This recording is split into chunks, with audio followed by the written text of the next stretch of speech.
pedimos una audiencia a los fines de solicitar la revisión de la prisión preventiva que tenía Brian Muñoz.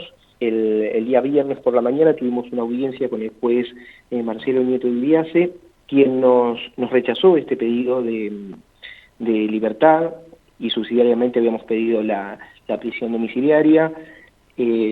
No nos permitió ni siquiera exponer los fundamentos que teníamos para pedir este beneficio hacia Muñoz, y pedimos una revisión de la decisión que tomó el juez Nieto Idiase conformado por otro tribunal, lo cual fue fijada la audiencia para el día sábado a las 11 de la mañana.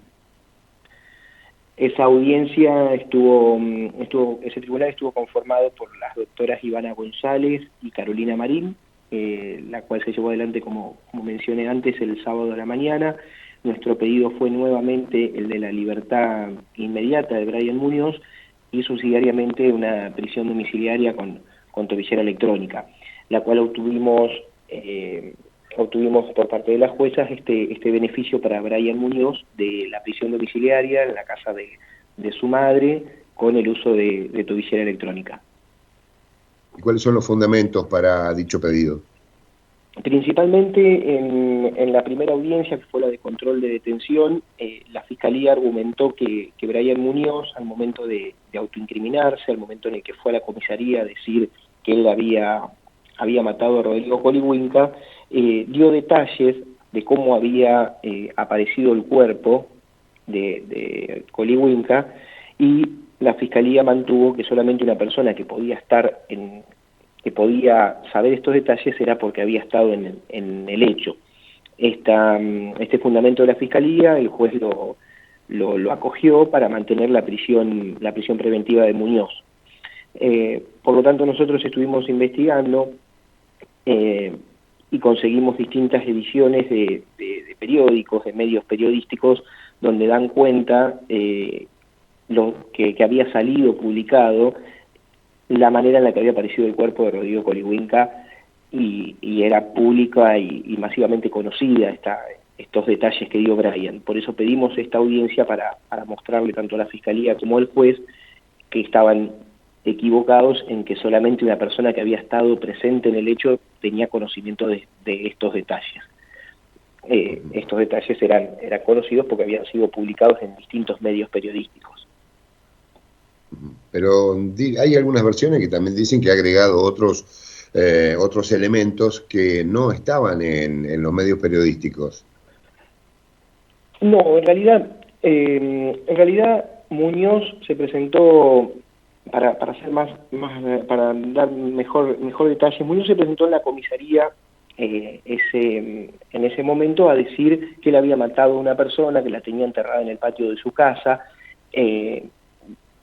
y que lo detuvieran. Extiende las manos hacia adelante y le dice: espósenme, deténganme, quiero que me metan preso, le decía a los policías de una manera exaltada, de una manera gritando en la comisaría. Los policías le dicen: no, siéntese, quédese tranquilo, y él pedía que lo detengan, que lo demoren. Dice: maté a una persona, y como la policía no le daba, no lo detenía, no lo demoraba, empezó a decir: yo descuarticé a Rodrigo Colihuinca, yo maté a Rodrigo Colihuinca. Y en ese momento sí, lo detuvieron, lo demoraron y quedó detenido. Pero ya le digo, él dijo un montón de cosas en esa comisaría, de incoherencias, porque en realidad ahora, estudiando el legajo de investigación, podemos dar cuenta que las cosas que dijo Brian Muñoz en esa comisaría no coinciden con la realidad del hecho de Rodrigo Colihuinca. Una de las cosas que dijo es que él le había cortado la cabeza con un cuchillo, y estudiando el legajo de investigación y estudiando la autopsia, ni la autopsia ni ninguna pericia pudo determinar que a Rodrigo Colihuinca le cortaron la cabeza. Entonces no coinciden los dichos de Brian Muñoz con la realidad del hecho de Rodrigo Colihuinca.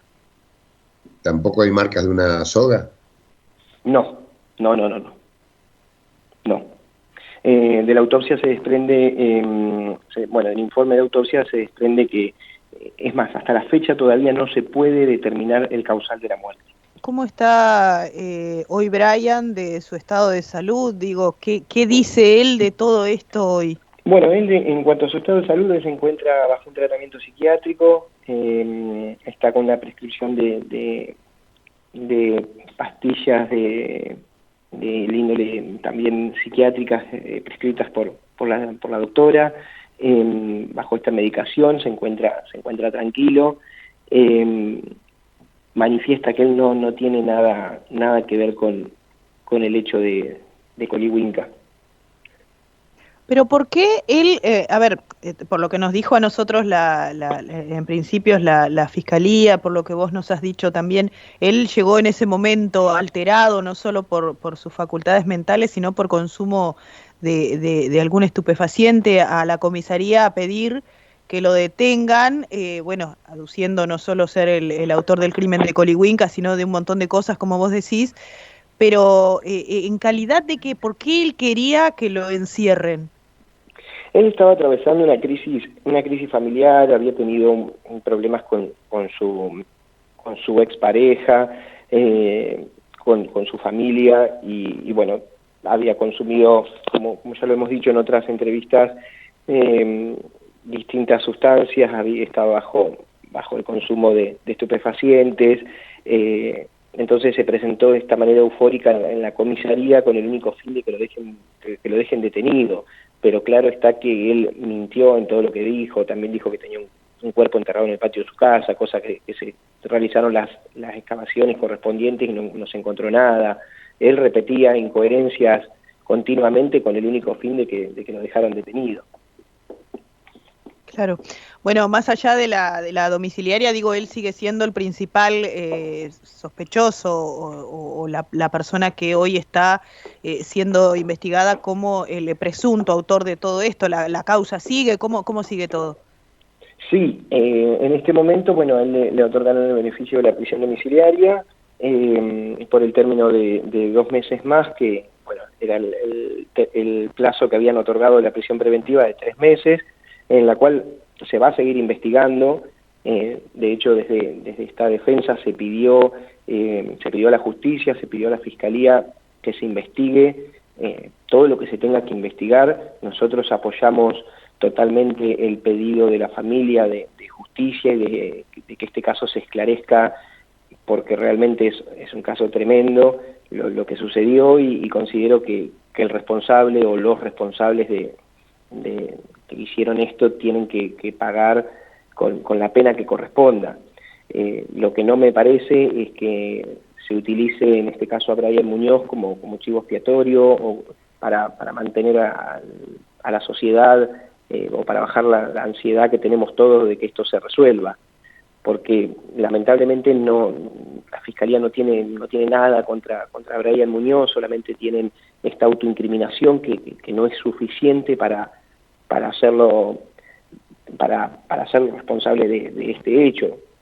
Imagínate que si yo voy ahora a una comisaría y digo que yo fui el responsable de poner una bomba en la AMIA, no me van a dejar detenido, solamente porque yo manifieste algo como lo que manifestó Muñoz. No es suficiente para que él lo dejen detenido, para que quede privado de su libertad. Por eso es que se pidió y se insistió tanto con que le otorguen, bueno, en principio la libertad o bueno, que pueda estar en su domicilio. ¿Cuál fue, Facundo, el argumento del juez Nieto Di Biase para impedirle la domiciliaria como lo hizo después la juez Ivana González? ¿Apareció algún elemento nuevo en la investigación? ¿Qué adujo Nieto Di Biase?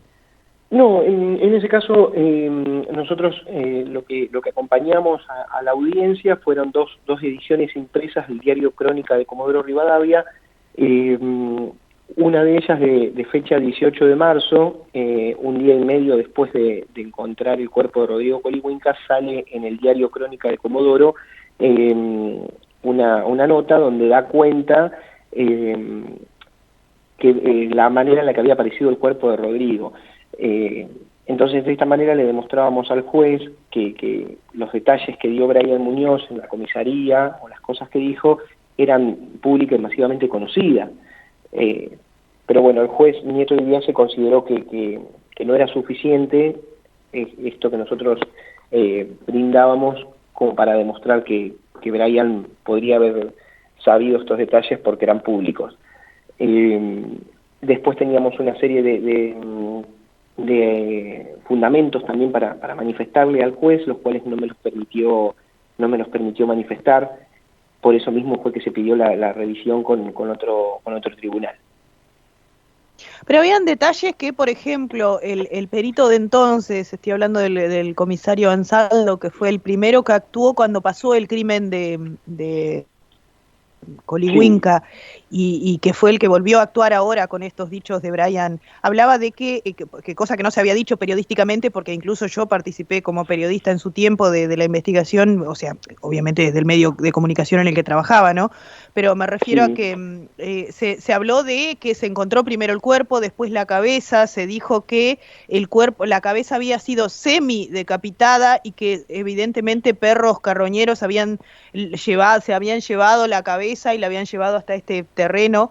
Sin embargo, Brian habló de que cómo lo ahorcó él con una soga o con un hilo hasta darle la asfixia y la muerte, y después habló del tema de la cabeza.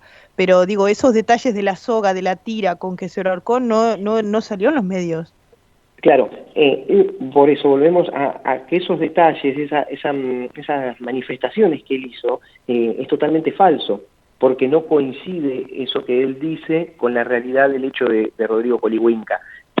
Estudiando el legajo de investigación, en ningún lado, ni la pericia, ni la autopsia, ni ninguna otra pericia determinan que a Rodrigo Colihuinca le hubieran cortado la cabeza, ni que lo hubieran ahorcado. En ningún lado nada determina esto. Entonces lo que dijo Brian Muñoz en la comisaría, de esto de que lo ahorcó, creo que también dijo que le había cortado la cabeza con un cuchillo, esto no es cierto, porque en realidad a Rodrigo Colihuinca no le cortaron la cabeza. Entonces las cosas que dijo no son ciertas, son falsas, ni tampoco coinciden con la realidad de lo sucedido. Seguro. Te hago una última consulta, Facundo. Sí, por ¿Qué favor. edad tenía Brian en ese momento? Era un nene. ¿Qué edad tenía? Brian tenía 16 años en ese momento, la misma edad que tenía Rodrigo Colihuinca. Y el cuerpo de Rodrigo Colihuinca apareció a 600 metros de la zona de donde vivía Brian Muñoz. Esto genera también una conmoción en el barrio, porque imagínense que la edad que tenían eran adolescentes, y que aparezca un hecho como este en el mismo barrio donde ellos vivían generó también una marca para Brian Muñoz. Claro, y que a esa edad, digo, ya le interesaban estos temas, ya se preocupaba por temas, leía diarios de Comodoro Rivadavia, teniendo en cuenta que en esa época no había, como ahora que uno abre una web y lee, digo, tenía ese interés por estas cosas, y después bajo efectos de estupefaciente recordaba todo eso. Digo, es rara esa partecita. Claro, no es que nosotros decimos que él haya leído el diario de Comodoro Rivadavia. Lo que me refiero, y cuando citamos el diario de Comodoro Rivadavia, es que esta información de que el cuerpo había aparecido en un lado y la cabeza en el otro era pública, era masivamente conocida, porque si un día después de haber aparecido el cuerpo ya salían los diarios de Comodoro, más aún en nuestra ciudad, y como el hecho había ocurrido en un lugar cercano a su domicilio, su familia, su madre, su padre, incluso su abuela, que yo tuve entrevista también con ella, contaban que era un tema en el que todo el tiempo se hablaba en la casa. Entonces no es que yo... El hermano de Brian estaba implicado, también fue investigado. Totalmente. A eso sumémosle que el hermano de él fue una persona la cual fue sospechada. Se le hicieron en su momento 3 pericias de ADN, se le secuestraron celulares y no se encontró nada en contra de él. Pero bueno, había sido también su hermano sospechoso. Entonces todo esto a un adolescente de 16 años, seguramente, bueno, yo no soy psicólogo ni psiquiatra, pero seguramente todo este hecho le generó alguna marca, diríamos, en lo psicológico, calculo yo. Pero por eso quiero dejar en claro que no es que él leyó el diario, que yo estoy diciendo que leyó el diario de Comodoro Rivadavia, sino que detalles de cómo había aparecido el cuerpo eran públicos. Entonces él lo sabía porque se hablaba continuamente en su casa, en el barrio, en la escuela. ¿Qué pasó con los allanamientos que se hicieron en la casa de donde vive o donde vivía Brian, que habían encontrado celulares? Incluso Brian había dado detalles de que él tenía restos de Rodrigo, porque habían partes del cuerpo que no se encontraron, o sea, arterias, partes del cuerpo que el mismo perito decía que no habían encontrado en el momento, si bien habían habido perros carroñeros en ese momento. ¿Qué se encontró en la casa de Brian? ¿Qué pasó con estos celulares que sí encontraron? Sí, en cuanto a los allanamientos que se realizaron en el domicilio de Muñoz, no se encontró absolutamente nada más que unos teléfonos celulares que se está investigando si corresponden a algún otro hecho delictivo, pero no tienen nada que ver con el caso Colihuinca. ¿De qué son los antecedentes que tiene Brian? ¿De robo o de alguna otra cosa más grave? No, solamente de un hecho de hurto. Por eso le digo que el tema de los celulares se está investigando, pero aparentemente corresponden a otro hecho delictivo, no tiene nada que ver con este caso. LU17.com